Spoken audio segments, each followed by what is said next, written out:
I don't I don't know. Like, I feel as though I've been wrong so many times in that game. There are no rights. They say two negatives make a positive. But currently, it seems that all we can currently do is defend the faith here, gentlemen. As one game remains in the balance to see who gets the playoff spot. Wow. Veteran, let's talk about that game real quick.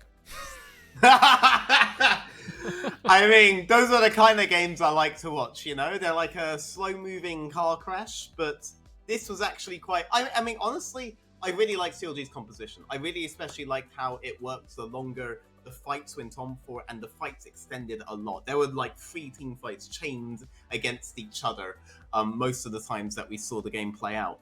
What I really liked was that they ended up with that heavy amount of lockdown and burst that we wanted to see from them in the first game that was giving them so much success in their previous series. To this, AGT's more scaling-oriented composition just wasn't good enough, given that any even slight mispositioning would either be created or capitalized upon very easily by the Ash Seraphine combo with now Draco on the Sejuani, right? I think it's quite clear now that, yes, Draco is known for these carry champions, but that's somewhat incidental to their success. They're really, really good when you give them engage and these kinds of team fight scenarios. Then they can run away with the game. There were so many times where the MF combo with this crowd control is what carried it, which is the only real way that they're going to win, but that gave them so much more success this game than last game, and I really, really like seeing that from them. And I hope they continue that into the next game. I hope so as well, because considering what we witnessed already, with the tug of war that evidently took place, I'm not necessarily too sure that which team is currently going to come out on top. Because although the early game, Nasty went the way of CLG, right? There were many bright moments that came out from AGT. And it truly seemed as though that, hey, this is it. And then a team fight happened, and the CLG says, no, it's not. Keep watching. Yeah. You stay right there. I don't know how to feel, man. How do you feel? I mean, it was just a really banger back-to-back team fight. Every single fight was like on the edge of your seat. They had a few where, I mean, they had one particular Drake fight where they didn't play towards their comp, where they're using their ultimates in tandem with each other and they sort of split up. But then in some of those later fights, as you saw, Seraphine MF kind of just shreds through people, and it's really hard to push into them. Which I think this is the first fight that you're talking about right now at around 30 minutes, which, I think was heavily in one side's favor to just look at, as you were so aptly referencing. Because within tandem or not, right, there should be parallel directions they want to go down to be able to look at this. And here we go. Okay. I believe this was it, where it was everything everywhere all at once to quote a movie. Yeah, so in this fight, it's really split up. Nar is pulling the Drake with the Xin Zhao in the bot side. They're having like Syndra flanking. It's very disconjointed from the side of Ginger Turmeric, and you can see CLG Faith is standing as a unit.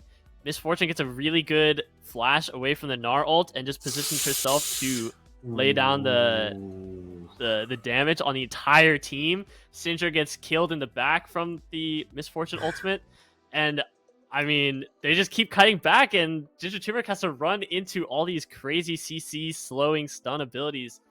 And you can see even Draco gets the kill at the backside because like they just have the easy to execute team comp. I mean, Nar was even in the fray of all of them at one point. They actually were fairly split by Nar around that terrain, so this was almost as bad as a group CLG could find, the situation as the group CLG could find themselves in. And yet they were still able to make it work. Like, even there, I'm wondering, maybe if Kill does a stopwatch here and simply tries to trade really heavily from there on out, maybe they could pull it back, maybe they could get the kills that they need. But ultimately, the composition is just so utterly strong if you don't play perfectly into it that CLG would always win that fight. And to look at our next replay as well, I think this was the most deceiving play that we've seen so far. It gave us hope at the end, but it also gave one team an inkling of what could possibly to come, right? It's this right here, we were thinking this is it has to be the game. Oh yeah, over here, so For sure, I think that when it comes to this Cloud Drake that they're all going for here, I think the Cloud Soul is insane for CLG if they're actually able to off. But it is actually not to be. Red Team was able to take it there, and then AGT, they have them all split. The carries aren't in a good position. They're able to take them out before Town is able to heal them, before Town is able to keep them in the game, get Town putting shields on them, and it becomes very difficult. And now Draco there just trying to stall out the game, because even though they've lost Cloud Soul, it's a 4 Drake Cloud Soul as well into champions like Xin Zhao, they just know if they're in a position where they can kite back, where they won't get one shot and burst and siphon off into these like 3v1s, 2v1s that end up being parts of these team fights, that they will be able to win the next fight anyway. Just purely off of the strength of their comp. And especially at that point, when you have a Seraphine that hurts as well as heals, that's when you know the game is going very, very badly. And Seraphine hurt, she did. I don't know, 4 items strong. That was happening. They were even able to take the Baron right after, which we were thinking, okay, they're going to go anytime, right? And the DP happened, the Gnar came in, and Gnar was just a couple pixels shy. It was unfortunate. Of touching the team. Like, it was like, and the game's gone, unfortunately. And then with Seattle got away, they've delayed their backs, and currently, a new stride has been hit. One thing to be noted, though, statistically speaking, Game 3s do not favor AGT. Every single time we got to Game 3 for themselves, they have, I think, more often than not, have unfortunately fallen. So, if CLG can truly keep the faith, they can defend it, in fact, then perhaps we'll be seeing them go on forward, but it all remains to be seen. For now, though, we'll have to cut it to a short break, and when we come back, we'll have my favorite caster and one other person to take us to the final game of the day. Who that is, you can figure it out yourself. I'm not gonna say it. We're back for game number 3. Rebel, whoa, the camera's going crazy. It's been a while since I've been able to say that. We have been seeing quite a few sweeps, including earlier today with our first series, but that is not going to be the case. AOE Ginger Turmeric has to face a game number 3 against CLG Faith, and the sides have swapped once more. So CLG Faith back onto the red side, Ginger Turmeric back onto the blue side, just like game number 1. Yeah, it's we'll have to see again. I talked about tenacity from the side of Ginger Turmeric in game number 1, and now we get a chance to see if it's actually tested. Again, it's not an attribute we usually attribute to this team, but they get a chance to show us whether they're made of sterner stuff or not. Because again, this getting dropped out here almost certainly would mean a death sentence for trying to make top 6, especially at this point in the tournament. Like it's just not a play that you can make. So if they really, really want to grind, if they really want to make it into PG and they want to prove themselves to be one of the top teams 100%, this is the way they have to do it. They have to start here. And CLG, once again, it feels like every single game that they have a chance of being eliminated in, they are always willing to take us to the absolute last possible moment of being competitive, even if they end up getting dropped out. They made it to top 12 in the last tournament off the back of nearly getting knocked out from literally day 1 of the event in the open qualifier. So they just keep making miracles happen. We'll see how long that it can last them, but having CLG Faith is always apparently a winning situation here. Yep, and you know what? Honestly, there's not even as much on the line right now for these teams as there is for you and me, who are currently the highest. We are tied for the highest in terms of scores of getting predictions correct.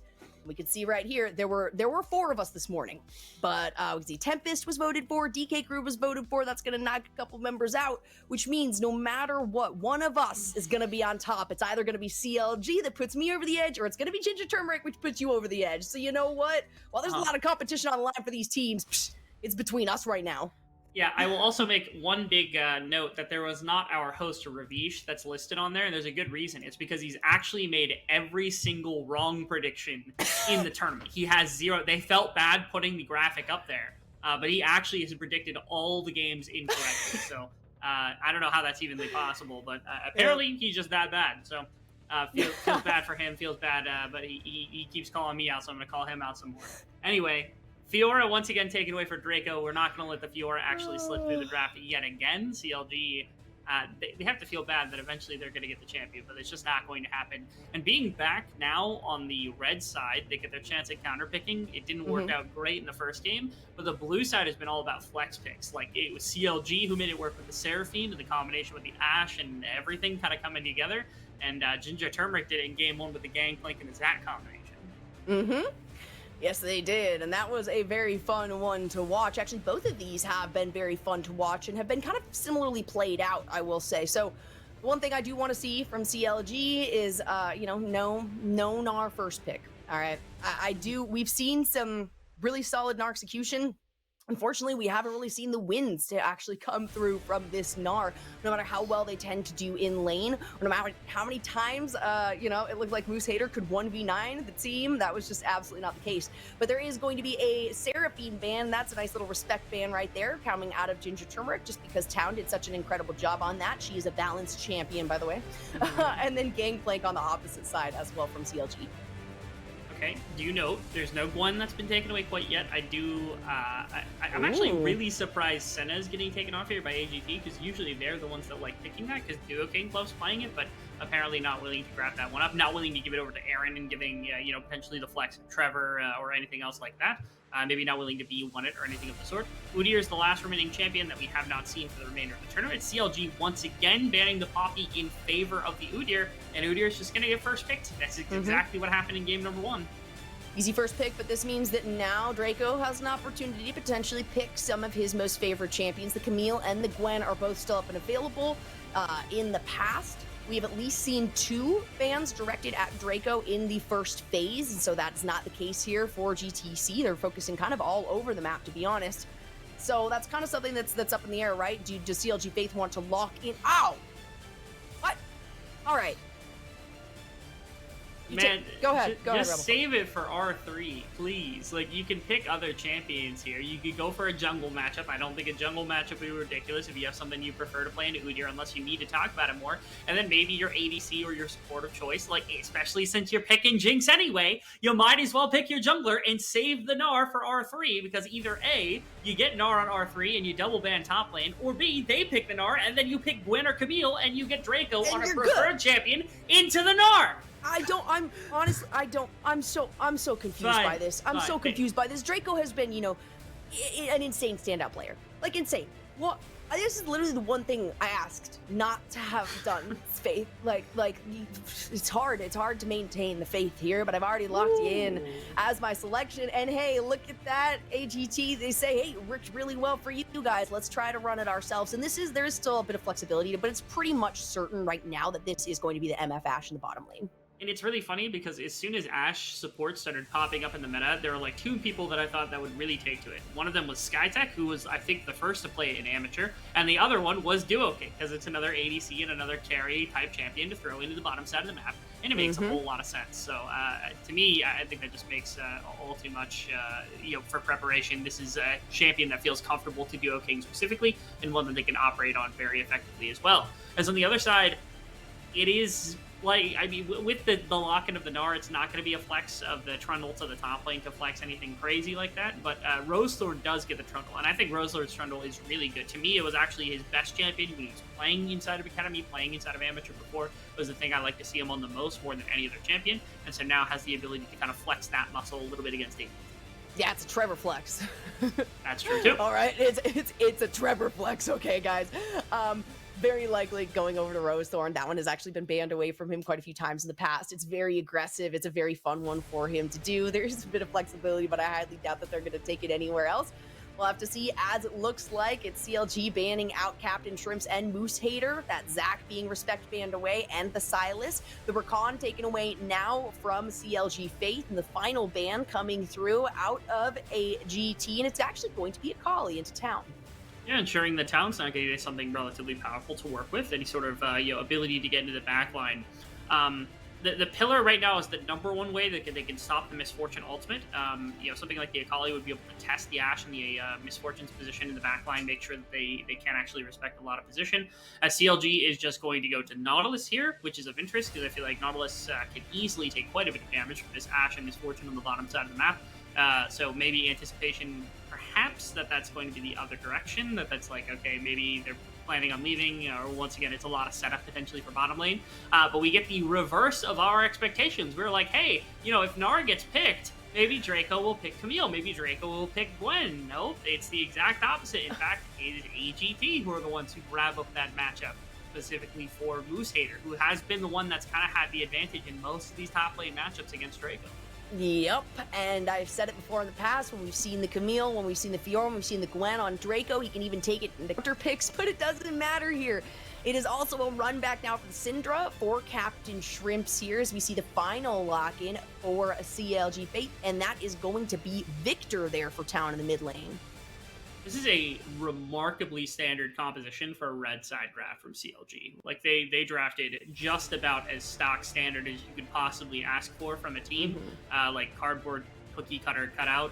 Like, I don't even know how else to say it. Like, they grabbed Gnar, they grabbed Victor, they grabbed scaling and ADC in mid. Like, they got a little bit of an early game jungler, but like, these are champions that feel like they don't fit on red side all that often because you can use them for better, kind of counter picks. And here, AGT give themselves a decent top lane matchup, like at least a good enough mid lane matchup, one that, again, the scattered leak can be very influential. Eventually, Captain Shrimps, once he got his bearings, did start to have an impact on the game. And a bottom lane that I have a lot of faith in. Once again, it's not that I don't like necessarily the Nautilus or that I don't like Trevor, but I feel like this bottom lane combination can absolutely bully out this Jinx Nautilus pair unless you're really hyper aggressive.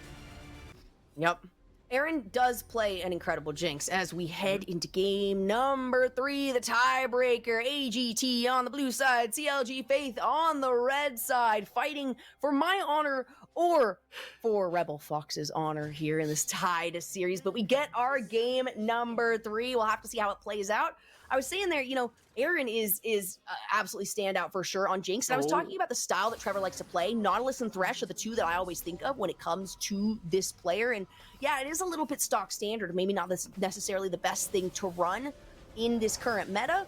But if that's what CLG Faith wants to fall back to, I'm going to at least have a little bit of faith in their composition. Yeah. You could try to come up with logic. You can try to come up with reasoning. Sometimes you just need a little CLG Faith. You know what I mean? That's all you have to do when it comes to this composition, when it comes to this team. They've been able to stand up in much more adverse situations prior to this, and so I don't have, I don't think that they don't know what they're doing inside of a game like this. Now, that being said, of course, I am a little weary about their composition. I think it's slow. I think Rosethorn has a lot of work cut out for him here to try to make an impact across the map. Him and Trevor as a combination could be pretty mean as a roaming duo. But again, when you're playing against an Ashe and a Misfortune on the bottom side of the map, Aaron is going to be under such legitimate threat to just get arrowed and killed immediately if you don't have cleanse, don't have flash, those types of tools available. Yeah, and speaking of flashes, of course, we've got two flashless champions, or two flashless players on the side of Ginger Turmeric. We've got Moose Hater, who has run the Ignite to be as aggressive as possible, and same thing with Keel, going to that standard Ghost and Smite.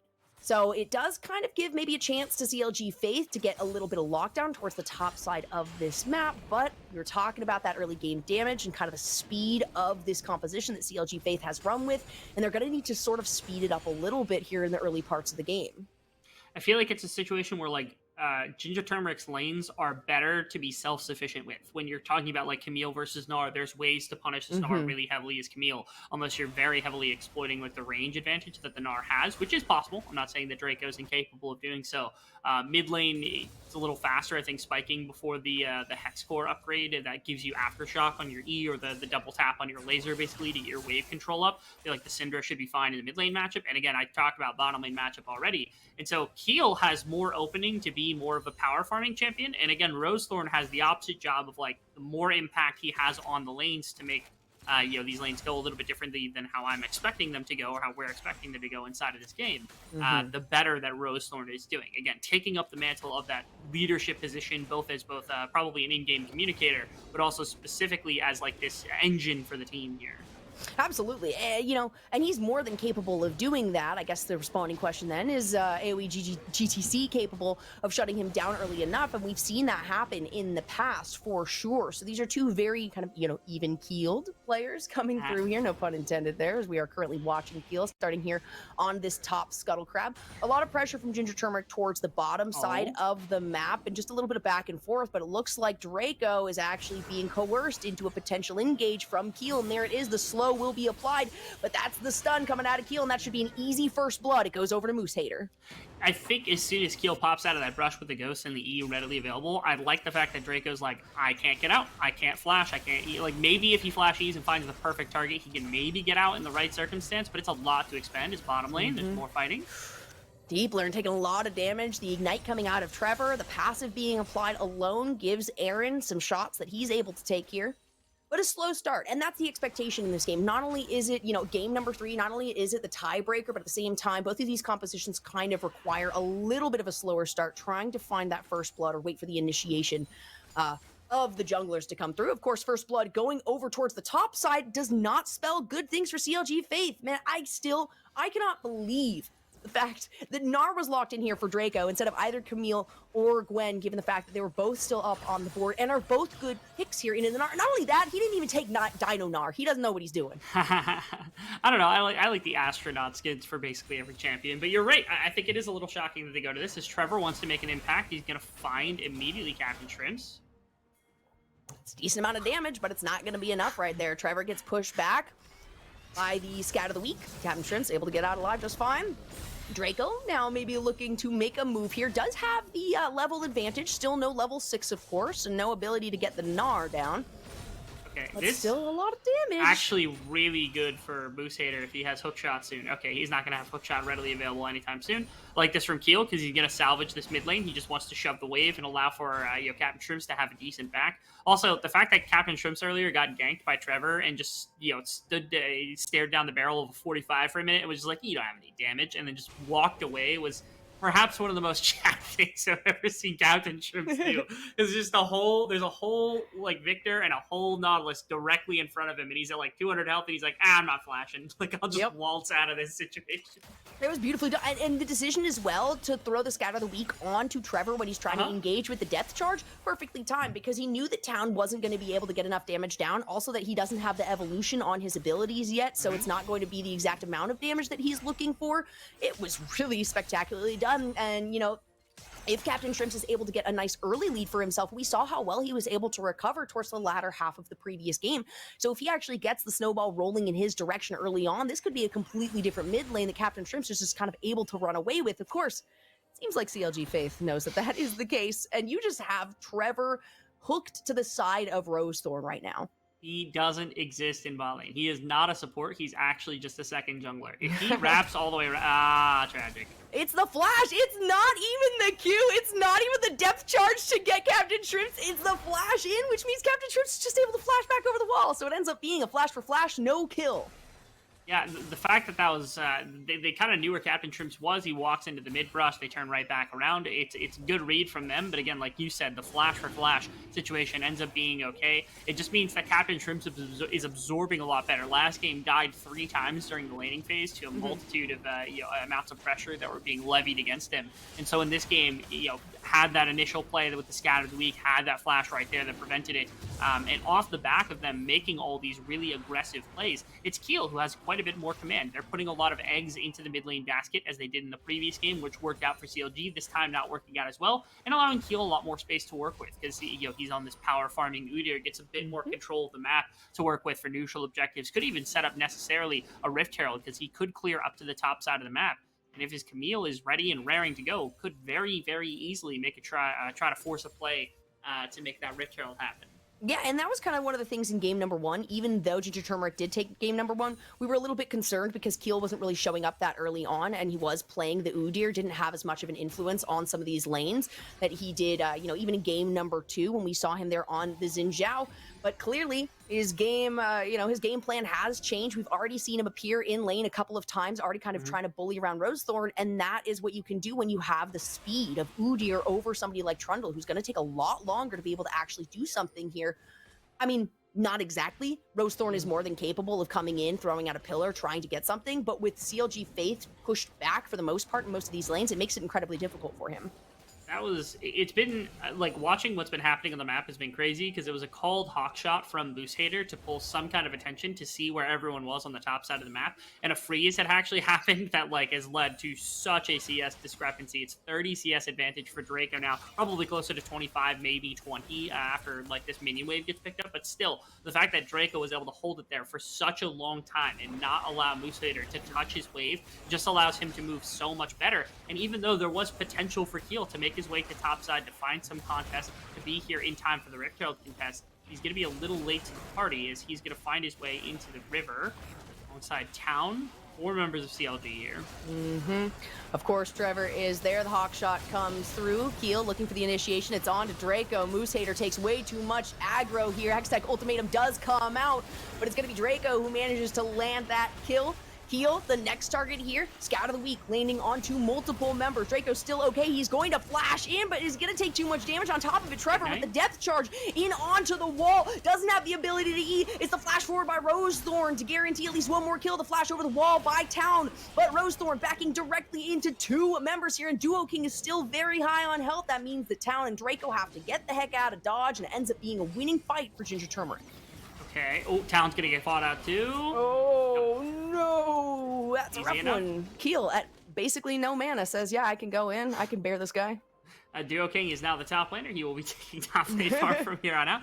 It's a roam up from bottom lane. I love this kind of rotation because Keel is poking in and he is wasting their time for the most part because he's just like, okay, I've got 2 members in mid lane who have to break out because you can see it's Cap and Shrimps and it's also Duo King who are in the mid lane. The arrow ends up coming out just a few seconds, again wasting time as much as possible, and Moose Hater goes down early, but this bought time for Captain Shrimps and Duo King to show up at the right circumstance to be able to help take this play. And you can see the health bars are getting low on the side of CLG. Them jumping in was a very bold call. Like Draco barely gets out alive, but everybody else funneling in into Keel, who's got AoE damage, into Duo King, who's got AoE damage. It was clearly eventually ended up being the wrong call because these 2 are incredibly strong. Now you got a 3-kill Udyr to deal with. Keel is going to be feeling himself inside of a game like this to just make a massive impact. Now you think the Udyr needs to farm all that much more. He's going to continue, but he's also going to be able to command fights. Command fights and shut down the rest of the map as well. Town now starting to feel the struggle. It is equal in terms of his KDA across the map by Shrimps. That was a nice little flex by Aaron to throw out the Super Mega Death Rocket right before Deep Learn actually got the commitment on his recall. Aaron did not actually manage to go back all the way and get full health though, so he's coming back a little bit lackluster. It's okay. He's got Trevor still in the wings, but solid vision coming through from Ginger Turmeric to ensure that somebody doesn't come down through the river. In the meantime now, it is another fight in the mid lane. Just a little bit poking back between both junglers. About 1,000 gold advantage for Ginger Turmeric as they shift into bottom side to cover Aaron, because Duo King is the only one here and just has no mobility to be able to work with, so it's just going to be Aaron pulling some plates. And I wonder if they drop Rift Herald here as well, because it's a Trundle. Trundle shreds towers so easily. And yeah, it looks like they're going to. If they can force down the 3rd plate, yep, this is just first tower. That's going to be split between Rosethorn and Aaron. That's a great usage of this from the side of CLG Faith, who find themselves first brick as a result of everything else. As mid lane, the attempted play from Keel could come through. There it is. Town taking a lot of damage from the ultimate. Keel just needs to get a little bit of a smackdown. That will be it. He throws out the smite. Takes a lot of tower shots, but it's okay because they managed to pick up the kill and continue on with their lead. 4-0-1 for Keel here, Rebel Fox.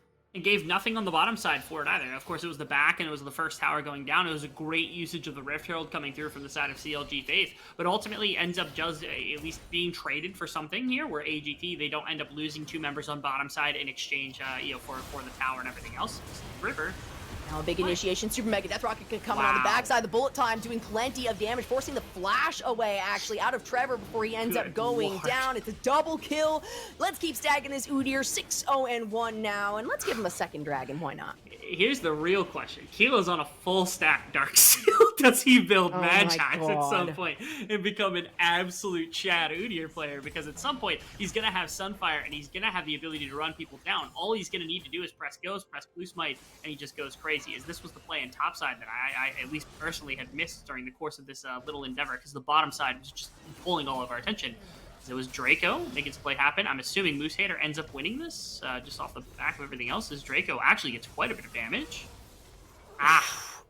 Yep. Down to the last auto or two. Okay, real close, but back and forth between Draco and Moosehater. You'd think after Moosehater won that initial level 1 that he would have been snowballing this, but again, it's been Draco who played out that the wave control so nicely in the middle to get that 30 CS lead that he was able to dig himself out of that hole. Yeah, that, and I mean the wave control, even just on that initiation, right? That ended up being Moosehater taking aggro from the minions as well as Draco in that situation. So really solid pressure that he put on that lane to guarantee the kill and keep himself alive.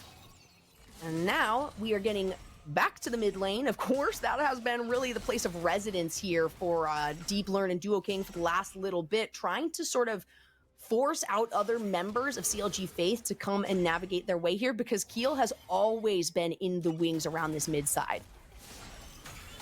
He has. Ready and raring to go. And Keel, being as powerful as he is just incredible in this game, that if he gets more control around this middle of the map, could be very helpful. There hasn't been too much spiking on a town quite yet, and you're still waiting for a lot of scaling to come through from this CLG Faith squad.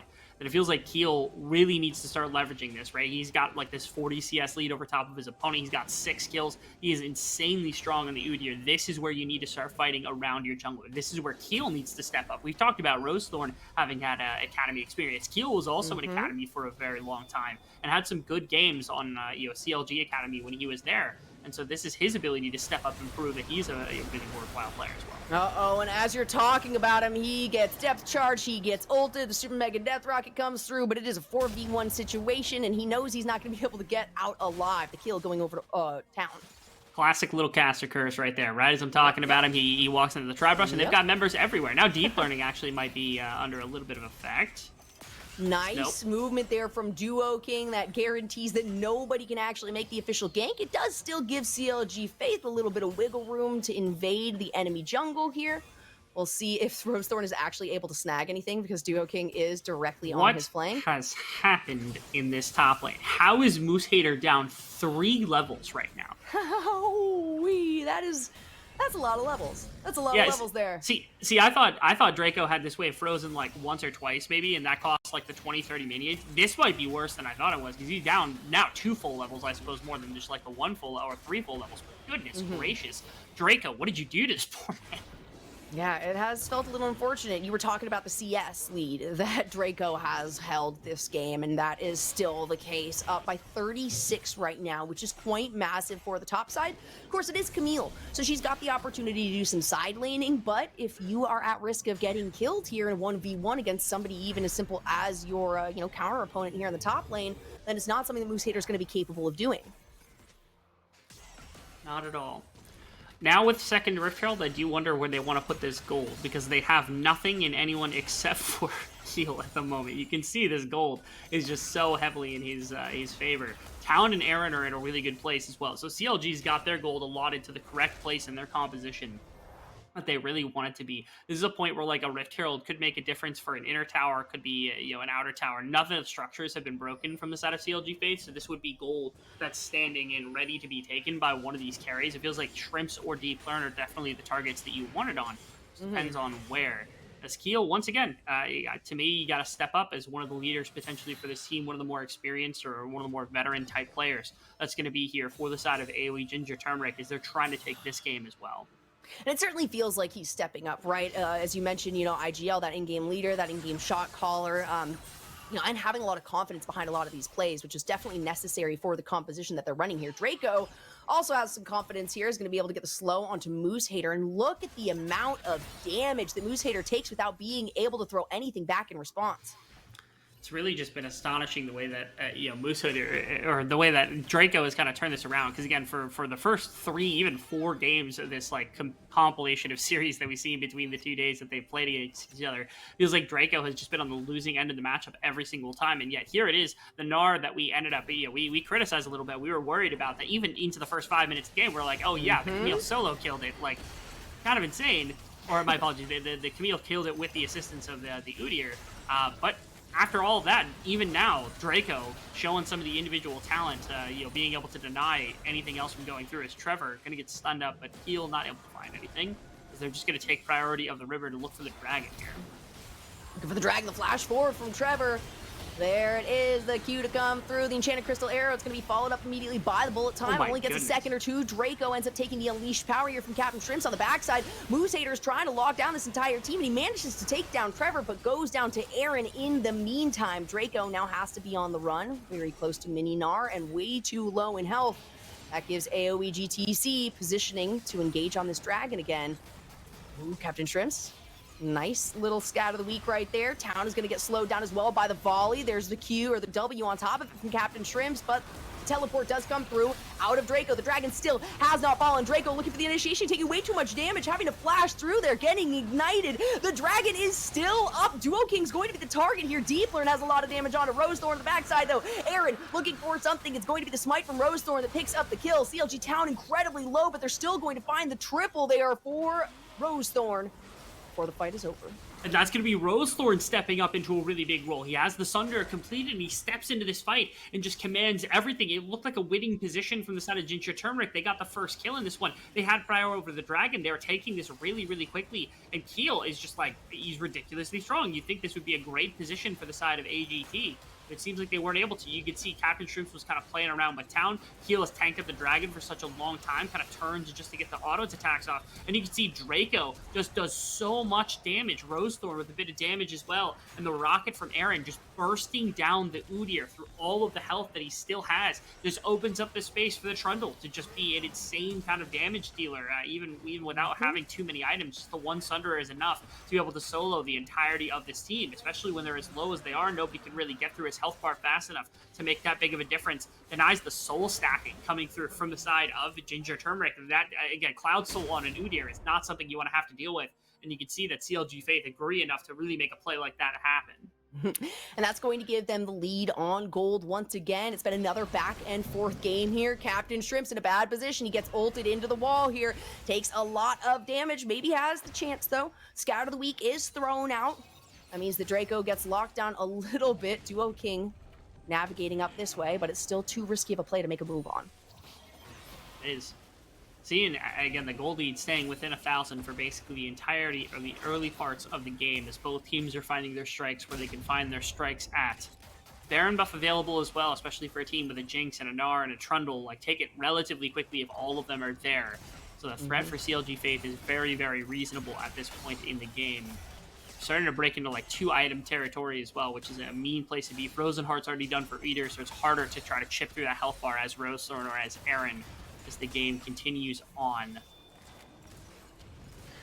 And it is Duo King who has, been roaming this entire game, has been doing an incredible job, has 7 kill participation out of the 9 kills that AGT have for themselves here. But Trevor is actually starting to become incredibly impactful. No way! The pillar was placed perfectly to stop that hook shot from actually reinforcing itself with the second throw through. The Enchanted Crystal Arrow also going to miss. And now it's CLG Faith that has the confidence in themselves to make some of these plays across the map. Yeah, trying to find a little bit of a pick into the side lane right there, trying to make sure to continue to make sure that Moose Hater is not going to be something powerful enough to make a difference inside of a team fight, because it's come close a couple of times. But the response, of course, with Draco and the other lane is going to be this side lane Gnar that we saw in the first series of the day really make a massive impact. It's something to pay attention to as we continue onward. Mid tower seems to be the target of affection. I think Ginger Turmeric are probably going to pull it right here, especially with the amount of attention they're pulling from CLG. Rosethorn's in a really bad place at the moment. Definitely a bad place. The rest of the team is behind them, though. Super Mega Death Rocket comes through. Trevor gets pulled over to the other side. Rosethorn still taking a considerable amount of damage, but it's enough coming out of Aaron. The zap is going to miss. The rest of the team has to back off. In the meantime, Town has found that solo kill as well onto Keel. That's 2 huge members of Ginger Turmeric that are down on their own initiation. They're just like looking for a fight. They're trying to find something to spike the gold even more, but they're slowly giving over ground to the side of CLG. Little by little, it's just getting worse and worse for them inside of this game as it's 300 gold. It's Draco on the other side, kind of gets jumped on by Moose Hater, but nobody ends up sticking in engagement, so it ends up just being nothing. Oof. Man, we've been talking about back and forth, Rebel, for all of the games today. My goodness, staying true to the script here. Maybe the initiation, though. Out comes the Hextech Ultimatum. Town has already taken several crowd control hits right there. And Captain Shrimps, while we might have been discrediting him a little bit on some of these scat of the weeks in that game number 2, he has absolutely been coming through with them here for game 3. Absolutely. In a couple of different situations, once again, absorbing a lot of the pressure at the very beginning of the day has been good. That turret has got to be on single. Yeah, two. Come on. Oh, goodness gracious. As it's going to be Ginger Turmeric, no town means that they actually pull the trigger on the Baron as being the one thing that can kind of swap this game. They're going to goad in CLG for an attempted fight. A lot of damage onto the Baron. I don't know if they're going to be able to close it out, though. They still stick to it. It's only at 2k there. Bulletstorm going to follow through. Rosethorn trying to get in to try to take down this Baron, but does end up going over to Ginger Turmeric. Enchanted Crystal Arrow, sorry. The Super Mega Death Rocket as well, trying to get a steal in there, but it was just a little bit early. Extremely well played, because again, they had a chance to maybe potentially burst it, but it was Rosethorn who just kind of pushed ahead, and it was the patience of Keel understanding that Rosethorn was going to go for something like that bought him the space to kill off Rosethorn, and through the Jinx Rocket, hitting them and being able to hit onto the Baron, got them that objective. And now they're going towards the dragon. They're going to grab the second dragon in the game, but this is the fight attempt from the side of Ginger Turmeric. Can they find more? Huge teleport coming through by Moose Hater. Trevor is going to get locked down. Moose Hater instantly gets that kill. Finally, they'll be able to take the 2 health here on this next tower and maybe even push forward for a following tower. They still have over 2 minutes left on this Baron buff, and it is AGT who are continuously pushing forward bottom lane and now mid lane. Have bottom lane pushing yet. The wave is actually halfway up their own lane towards their tower, and so nobody is there at this moment. Instead, they're just kind of hovering around mid lane as best as possible. That's a big arrow. It's a huge arrow. It's a huge scout of the week to follow it up. Rosethorn, the next target, as one member falls very quickly. That is Town out of the fight now. AOE GTC should be able to pick up this next turret and the first inhibitor of the game. Oh my goodness. You were talking about the teeter-totter that is this entire series, Choppy. Back and forth between these two teams. It is always a team fight that makes just a massive difference between the two of them. And right there, it's pickoffs a couple of times. The big thing that's been making a difference, Duo King with the Ashers has caught out Town twice in a row, and that has led to basically a pick on a Town, into a Baron, into a pick onto Town, which leads to mid inhibitor, and now another arrow, which is, I think, just for BM more than anything else at this point in the game. It does prevent Aaron from being out on the map if they want to try to prevent somebody else from chasing down Moose Hater. The rest of the team is going to be here as Trevor. Hex flashes over the wall. Nobody else is here for the punishment. But again, it's just, that's Ginger Turmeric. Like, they've been able to once again show us that they can turn a game around like this. And, you know, it's not a massive turn, right? CLG Faith wasn't insanely ahead at any point. They just had found themselves some really solid team fights. But I will say that in this game alone, I've just had more confidence in AOE GTC in terms of their ability to execute these team fights. Once again, it feels like CLG Faith trying to force out some fights, and AOE Ginger Turmeric saying, all right, yeah, just give us another second or two, and we are more than happy to take this fight that you guys are initiating. There's a big one from Trevor with the Hex Flash over the wall, but in response, it's the bullet time coming from Deep Learns. A lot of damage onto Trevor and Rosethorn, but not enough to actually pick up a kill, so Duo King is out for the next 30 seconds.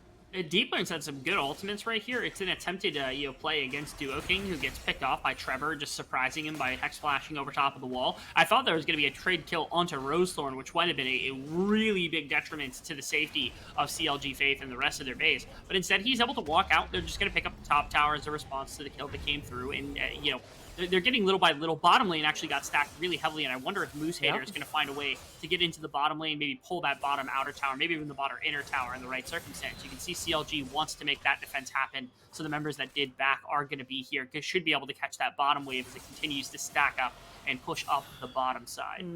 Crazy that the first 3 towers of the game was mid, tier 1, 2, and the inhibitor before another tower actually went down in one of these side lanes, and it is the top side that finds it. Here's the Hextech ultimatum coming out. Out comes the Crystalline Arrow as well. The Enchanted Crystal Arrow, and it's a lot of damage. Moose Hater going back in onto that fight. Rosethorn has to back away once more, and it's singular members of AOE GTC that are scaring off all of CLG Faith. And slowly, it just gets stronger and stronger. The side of Ginger Turmeric, this pick potential that they've got with this arrow, with this Camille, have just been showing up again and again and again. And again, I want to give so many props to Duo King because he's been incredible over the course of the series. The Tom Kench game wasn't particularly enticing, but he didn't play badly on it. But the other 2 games that he's played on, these 2 carry-type supports, have just been so good for him and for his team, being able to come back from pretty, maybe not terrible positions, but at least rough positions that other times, might have cost other teams in bad situations. But him specifically has been performing incredibly on the day. Yeah, potentially, maybe somewhat dire is what they've seen, but it has not been enough. And I think it all comes back once again to the confidence that this team has really been showing. And they know very, very well what they are capable of doing and when they need to escape one of these fights, or when they are actually kind of prodding CLG Faith to continue on, like I was talking about. CLG Faith looking to initiate these fights, and Ginger Turmeric just saying, yeah, that's perfect. Go ahead, position yourselves. We need just a second or two, and we're going to have the upper hand on this one. And it's really starting to feel that way now as we see some of these bounties stack up here, some of these items completed as well. You've got the Hydra now that is done by Moose Hater, who's already doing a lot more damage as time continues on. And again, the fact that just this base is opened up for CLG Faith means that no matter what, no matter how confident they feel, they have to be very careful pushing forward and going for these objectives. It comes a point where I'm wondering what CLG's kind of attack strategy is going to be. They just finished their third item on Jinx, so Aaron is going to start pumping out some damage. But there's a lot of threat from a good distance, right? Ashen Misfortune can hit her from basically her extended range, if not even a little bit further. Syndra's the same way. Camille can go diving. It's really difficult to beat Aaron inside of a composition like this to put out damage. And so they're putting faith into him in town. Is one of them is able to help carry fights in the long term. I think eventually that's going to have to be Aaron.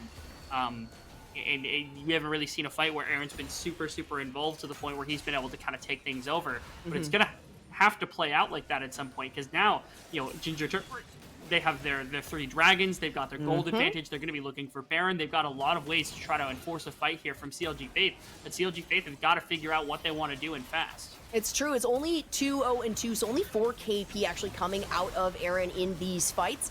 And it's nice initiations coming from Ginger Turmeric, but this one is going to be started up here. Draco going in, throwing out the ultimate. Trevor on the backside, trying to do as much to kill as possible. Moose Hater manages to flank around and take down Aaron. That's a lot of damage that is now gone from the side of CLG Faith. It's a reinitiation right there on the Moose Hater by Trevor, but he's not going to be able to make it out alive. CLG Town able to at least deal some damage, take down Captain Shrimps, but it's too little too late. The only member to fall here is going to be that mid laner for Ginger Turmeric, and that means that all of CLG Faith is down and out for the next 30 seconds. This could be the end of the game right here, right now. They've got the wave, they've got everything else that's been necessary. AOE Ginger Turmeric, once again, to me, the most astonishing fact is that they're able to come back from early game deficits multiple games in a row. Not just once, not just twice, but 3 times over the course of the series. And while it did take them 3 games to get here, they are going to go to playoffs for the second time. This is a team that I've been waiting to see in a position like this basically since spring, since we saw them almost make it in exactly one go. And I'm so proud of what they've been able to accomplish in that time. What a series in general, though. So back and forth. Both of these teams really playing out of their minds, showing a lot of flexibility, giving us a bunch of different options to see in some of their drafts what works well and what doesn't. But at the end of the day, it is Ginger Turmeric that just really comes together in that final game. And I will point out that the desk called them this, this potentially tilty team, right? And when it matters, when this much is on the line, Ginger Turmeric did not allow themselves to get into their heads. They stayed out of it. They kept on top of the objectives, on top of the positioning, on top of the vision. And I got to say, it was an absolutely exceptional series coming from both of these teams coming forward. But like you said, now Ginger Turmeric, they've got to feel really good about their position going forward into Proving Grounds. As again, both of these teams were already locked in before this series, at least into top 10. Yeah, I mean, that's, I think, the one kind of fine line that can be held here from the side of CLG is that this series ended up not really having much of an impact. They obviously want to be seated higher, but it's kind of a breath of relief that you can take, a sigh of relief that you can take when you find out that you will be going to Proving Grounds one way or another. That's what this whole thing is about, is being a top 10 team inside of Amateur, and they proved that they were as a result of this. I believe they walk in as 9th seed because DK would have had less points than them, so it is the 10th and 9th seed are absolutely locked, as in we know exactly who is going to be in those 2 places in DK and CLG now that they have lost out of this particular qualifier. But one way or another, we're going to be seeing more of them in the future. We're going to be seeing more of Ginger Turmeric in this tournament specifically, because they've got a lot of room that they've showed to grow. They've showed some really high highs, right? Like not only being able to come back in this series, but beating 100 Thieves during the course of this tournament in the open qualifiers. They've showed they can compete with the best. And on the right day, I don't think this is a team that anyone really wants to pull. You don't know what you're going to get, whether you're going to get a team that can beat 100 Thieves, whether you're going to get this team that beat CLG today, because that's not the team that a lot of people want to play. Well, the results are in, and it looks like Rebel Fox, you're going to be leading the boards, at least in terms of those predictions. There's still some time, though. We are going to send it to a very quick break. When we come back, we're going to have the most ravishing man on the internet doing an interview with one of those winning players, potentially also a loser's interview, depending on what these guys want to do. So don't go anywhere. We're not quite done with the Proving Grounds show here tonight. Welcome on back here, amigos. We, of course, do got my main man, Senior Captain Shrimps. How you feeling, baby? I'm feeling okay, man. Yeah, thanks for asking. Okay, well, I'm glad you're feeling okay. Let's try and see if we can elevate that to at least a pretty decent as we get through this. How about that? Okay, now coming off that series, I gotta say, that series was absolutely nuts. I know nobody expected it to be, so back and forth. We did not know who was going to win until the final fight. Was it the same for y'all, where there were many moments of thinking, what is going to happen next? Or was it still calm, cool, and collected all throughout? Yeah, I think overall we kept pretty good focus, but there were quite a few moments where fights just got really chaotic. Everyone's kind of fighting their own little skirmish, and it's nice that at the end we all pulled through and we made it. Yeah, 100%. Because we ourselves were thinking, okay, what's gonna happen next? We truly couldn't tell. After every single fight, every objective, we were thinking, all right, how do they set up next as well too? Because based upon that as well, that was one question that we also had. So talk to me about the Syndra pick. It's a pick that we actually haven't seen you pull out at Super Ton, not something that we actually haven't seen a ton throughout the season either as well. Did you find that this was the pick to be at, just to make sure or ensure that you're the success for your team, or was there more behind it? Yeah, I think it's just a good all-around pick. I think there's several champions that fit like the same play style or same objectives in team comps. So we could have played maybe Azir in the same spot as Syndra, but we've just been having some decent success with Syndra and Scrims, so we decide to keep going with what works. All right, so it seems as though the Scrims have already went ahead and told all. Now, of course, you guys have already went ahead and made it through to PG right now. That's got to be nerve-wracking event. Now, with where you guys are at right now, looking at the snapshot of the academy teams, how do you feel you compare? Are you ready to go up against them next week? I think, truthfully, we're probably like maybe middle to bottom of academy teams, like compared to them in terms of strength. Top teams are looking really, really clean, so I'm not sure how those games will go. And also, Academy seems to have like an entirely different meta and playstyle compared to amateur games. So really, nobody knows how it's going to shape out. Yeah, plus you're playing like a brand new patch as well, likely going into the next one too. So that's going to become that much tougher. It can't be just, just rushing onto Udyr anymore, sadly. But, it is what it is. Besides that, though, where do you see yourself right now as a player? Because I know people seeing your developments throughout, people seeing iterations, through the amateur, through academy as well too. Where do you feel that you stand right now as well? I mean, I have confidence in my play. I feel like I'm pretty good at laning, pretty good at team fighting, pretty good at the champions that I choose to play. I think in the past, I've leaned more towards skirmishing and less towards control mages, but I think right now I'm pretty comfortable on both. Okay. Today's play, I think personally, I played pretty poorly, and some of the fights I could have executed better, but yeah, I'm feeling good, man. All right. Well, I mean, everybody knows that they can play better, and we are all our own worst critics. But end of the day, y'all did manage to get the win, though, right? So that's what's up. Yeah. And ultimately, that will lead y'all forward and allow you to play more and display yourself more, especially to move into playoffs as well. Now, with that, one final question, as always, classic one. Your adoring fans out there, Shrimps, what do you want to say to them? I mean, thanks for supporting me. Come support the team. We have some interesting personalities on here, so yes, you do. Yeah, I think if you guys follow us, you'll get some pretty good entertainment as we play through Proving Grounds. All right, beauty. That's what we love to hear. Appreciate you talking to me, and good luck going to playoffs and PG as well, man. Okay, thanks a lot, man. Thank you. He goes, wow, look at that humble guy, calm in the face of adversity, and knows that, although things were truly back and forth, a tug of war, but somebody had to win, the rope got dropped, and they ultimately wanted the competition. So shout out to them. AGT kept us on the edge of our seats, but as we're not all firmly planted here, veteran, let's try to break down this game and the series as a whole.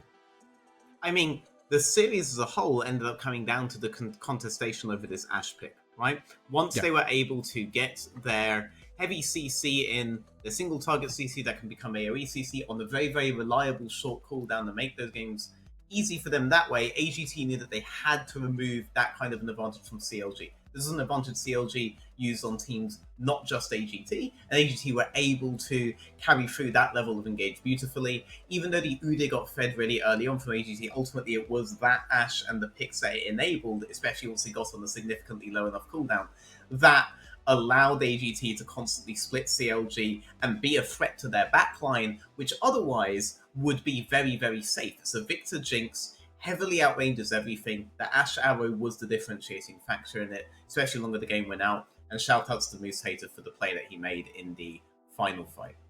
Mm-hmm. Moose Hater managing to get the retribution from game number 2. Right? It's although there was that Narbar was a little bit short, but here, right here, this is perfect. Before we get to that game 7 play, though, Izo, I want you to take us through this one replay as well. The first one we got right by the Dragon fight was where it was one of the biggest plays that I know that we were thinking this is the game. This is it. Yeah, so River goes in for a pretty quick engage trying to get the Syndra, and it's a pretty split up team fight. As you can see, the Misfortune is separated from like the rest of the group, but we have like Moose Hater in the back picking off the Nautilus, and it's just like trying to get in and out. But in fights like this, the Ashe is what is going to continue to pressure and keep the zoning. The W is always up, always providing a little bit of poke, not letting CLG get into the position they want to contest this dragon. And like, look at Town. He is just waltzing back and forth. He cannot find a way to join his team, and the rest of CLG is like going super hard. Trundle's in the thick of everything, and it is kind of just the scrappiest fight you could imagine. Trundle walks in and just beats up Misfortune. I mean, it's not clean at all. It looks like solo queue, but I mean, CLG barely got the drink. I think barely is the key word there to display everything. It's just they barely managed to survive. They barely got the Drake, and even through that, dude, CLG continued to barely keep themselves in the game. But that's why it's that key word here, veteran. Because that final game in the fight, that final fight that none of us expected, truly popped up simply out of nowhere. You were saying game-saving ultimates, right? Massive plays, egos, and we want pride on the line for both of these teams, but seems they all drank a little bit of the ginger turmeric Kool-Aid. And we're also wrong, by the way. I don't know if you know this, but predictions are wrong, and we'll see that happen in front of us with the replay that came up. Moose Hunter actually a really good target selection in the replay we just saw as well. Like, sure, there was an Ulthus that died, but it was the Jinx that he ultimated. He knew that once you eliminate the Jinx, it's very, very difficult for CLG to actually win out the fight.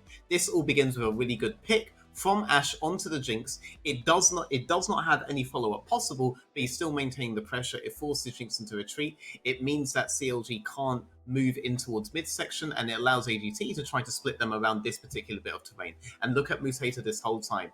He's flanking, he's looking for the angle, he's not grouping with his team again, he's trying to find this Jinx, who is being kept safe right now in the backline. He just needs that one moment where they ignore it, and it's here. When Draco goes in, Ashe gets the second arrow in the same replay on top of the Jinx, and Moose Hater immediately on the Jinx again. The difference here from last time is that Draco and Rosefawn are now heavy into the backline of AGT, when all they actually had to do was sit on their Jinx and play with their range advantage, and if they did so and protected the Jinx, they could still have won this fight, but they didn't. They were too greedy for enemy backline, when ultimately that would have been taken care of by their superior range. And Moose Hunter and Geo Kingdom were able to get on top of him with their double CC. Brilliant gameplay from Geo King the whole time on that Ashe, and that is ultimately how L9 was able to turn into a W. Wow. Now, if we were talking about W9s, that would be a tax form, so won't necessarily try to get into it, because at the end of the day, a W is a W. And one, I think that AGT can definitely take with pride, if anything. And I know CLG, though, it was about as close as it gets, but truly just team fight positioning. By the end, which is making us all sweat, allows to close and bring us to the end of our series. Of course, want to thank you all yet again for watching. Big shout out to our sponsors, as always, for making everything possible, making us, of course, look good too. Because Oz, even though they're great, we're also pretty solid as well, veteran. We do have to take our loss in stride for our unfortunate wrong predictions. But hey, Aizo, you were kind of close. One game off, though, but you still got it. Yeah. So I was wrong about the 3-0 blue sides, so I sort of forgot about that. Hey, it's okay, because what matters is that you're right and we're wrong, and I'm gonna go cry later. No, we do want to take a final look at the playoff bracket, what's going to be going on going into tomorrow and next week as well. The group stage is done. This is it. The fight for winners continues as we head on through. Of course, we got EGP, we'll be going up against AOE and Turmeric, who will be going up against Mary Bell. Really, really fun games all around. Of course, TBA won their spirits to go up against 100 Thieves next. And this is it. It's do or die time for all these teams.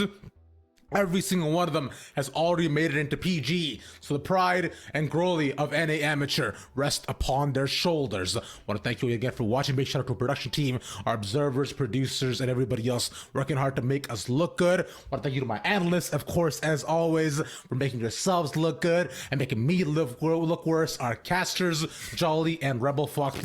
Of course, for putting up some fantastic series, and you all for watching. I've been Ravsh, grab those Ravsh me on the internet. Y'all have a good night. Peace.